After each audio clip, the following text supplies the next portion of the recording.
학생 여러분 안녕하세요. 고교학점제가 점진적으로 도입되면서 나의 진로에 맞는 선택 과목을 골라야 하는데 이 과목에서 무엇을 배우는지, 평가는 어떻게 되는지, 이걸 배우고 나서 어떤 과목을 이수하면 좋을지 고민하셨던 적 없으셨나요?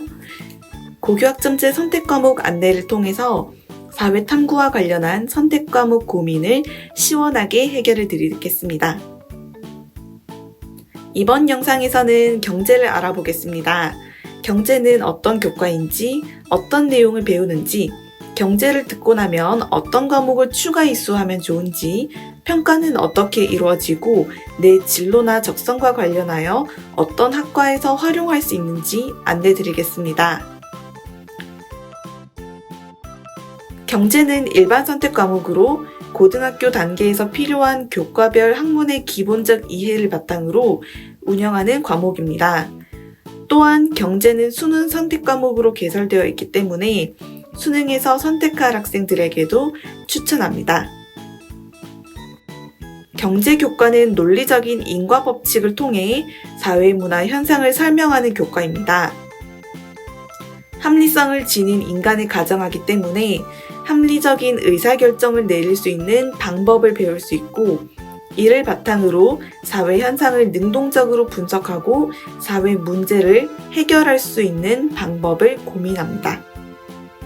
그리고 이러한 능력을 바탕으로 개인의 경제생활뿐만 아니라 거시적인 측면에서 국가 경제 및 국제 경제의 흐름을 학습합니다. 경제는 사회 현상에 대한 경제적인 시각으로 논리적인 방법과 함께 인간 행동을 분석할 수 있는 방법을 배우고 싶으며 사회에 대한 많은 관심이 있는 학생들이 흥미있게 배울 수 있는 과목입니다. 경제는 크게 5단원으로 구성되어 있습니다. 1단원과 2단원에서는 미시경제의 관점에서 시장 내에서 이루어지는 활동에 초점을 둡니다. 1단원 경제생활과 경제 문제에서는 경제에서 가장 기본적으로 다루는 희소성과 합리적 선택에 관한 내용을 배웁니다. 우리에게 주어진 재화와 가치는 무한하지 않고 유한하기 때문에 발생하는 희소성과 그로 인해서 합리적인 선택을 해야 하기 때문에 이러한 선택의 문제를 첫 단원에서 다루게 됩니다. 그리고 우리 시장경제 체제의 특징은 무엇인지 계획경제 체제와 비교하여 배우며 경제생활의 주체인 가계, 기업, 정부의 경제활동은 어떤 것들이 있는지 학습합니다. 2단원 시장과 경제활동에서는 수요와 공급 체계로 이루어진 시장을 배웁니다. 상품 시장뿐만 아니라 노동시장, 금융시장 등 다양한 시장의 종류를 배우고 시장에서 어떻게 수요와 공급이 균형을 이루는지 과정을 살펴봅니다. 시장은 효율성을 추구하기 때문에 자원이 어떻게 하면 낭비되는 잉여가 발생하지 않고 이루어지는지 공부합니다. 그리고 보이지 않는 손에 맡기는 시장체제이지만 때로는 시장의 효율성으로 생기는 문제를 방지하기 위해 국가가 개입하기도 하는데 이를 정부 개입이라고 합니다. 정부가 개입함으로써 발생하는 정부 실패가 무엇인지 어떻게 해결할 수 있는지 살펴봅니다. 3단원과 4단원은 거시경제의 관점에서 단일 국가, 그리고 국가와 국가 상호 간 활동을 살펴봅니다. 3단원 국가와 경제활동에서는 국가 전체의 성장이 무엇을 뜻하고 GDP를 명목 GDP와 실질 GDP 등으로 세부적으로 나누어서 계산하는 방법을 배웁니다. 그리고 실업, 인플레이션, 총수요, 총공급을 살피면서 국가 경제를 구성하는 세부 지표를 학습합니다. 그리고 국가 중에서도 정부가 수행하는 재정정책과 중앙은행이 수행하는 통화정책은 어떠한 차이가 있는지 학습합니다. 4단원 세계시장과 교역에서는 국가 간 활동을 배웁니다.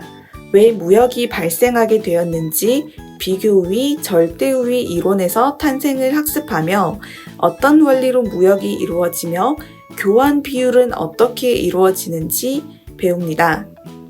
그리고 상품을 교환할 때에는 다른 나라의 화폐와 우리나라의 화폐가 맞춰져야 하는데 어느 비율로 교환할 것인가가 환율입니다.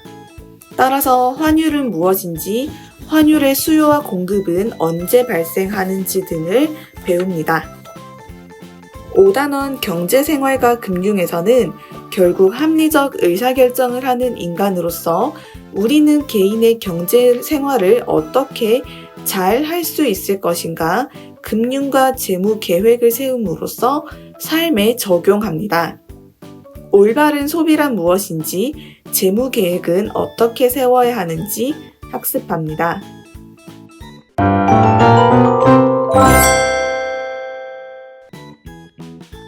경제는 일반 선택 과목이기 때문에 원점수, 과목 평균, 표준 편차를 산출합니다. 그리고 성취도는 A, B, C, D, E 5단계를 적용하며 수강자 수와 석차 등급을 표시합니다. 다만 수강자 수가 13명 이하일 경우 석차 등급을 산출하지 않을 수도 있습니다. 경제 과목과 관련한 타 교과를 알아보겠습니다. 경제를 학습하면서 혹은 학습한 이후에 추가적으로 사회교과에서 들을 수 있는 과목은 사회문화 현상을 전반적으로 학습할 수 있는 사회문화와 개인과 사회 공동체 국가 권력과 관련된 정치와 법을 배우면 좋겠습니다. 경제는 논리적이고 수리적 학습이 중요한 교과로 사회뿐만 아니라 수학 교과와도 밀접한 관련성이 있습니다. 따라서 수학 교과에서 수능의 기본이 되는 수학 1, 2 과목을 이수하고 미적분과 확률과 통계까지 이수하는 것이 바람직합니다. 심화 수업을 듣고 싶은 학생들은 전문 교과에서 개설되는 국제 계열 과목과 과학 계열에서 개설되는 심화 수학이나 고급 수학을 들으면 전문성을 더할 수 있습니다.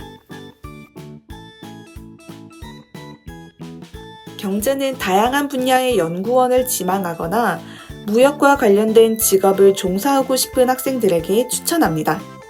경제를 배움으로써 국가경제 전체 또는 경제 주체 사이의 선택 및 가격 결정 원리를 연구하고 싶다면 경제학과를, 기업의 경제 행위를 연구 대상으로 기업 조직을 어떻게 하면 잘 운영할 수 있을 것인지 연구하고 싶다면 경영학과를 선택하는 것이 좋겠습니다.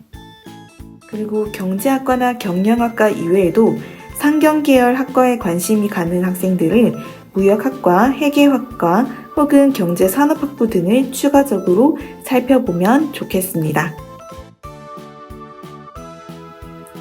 학과와 관련하여 상세한 내용을 알고 싶은 학생은 커리어넷에 접속하여 깊이 있는 정보를 얻을 수 있습니다.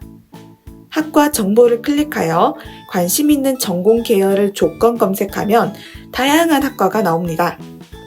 혹은 내가 관심 있는 학과를 바로 검색할 수도 있습니다. 그러면 관련 고교 교과목에서 어떤 과목을 이수하면 좋은지, 해당 학과에서는 어떤 능력을 원하는지 알 수 있습니다. 이번 시간에는 일반 선택 과목 중 경제를 알아보았습니다.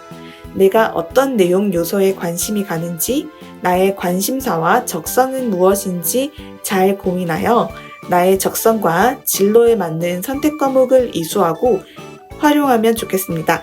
여러분의 멋진 선택을 응원합니다. 파이팅!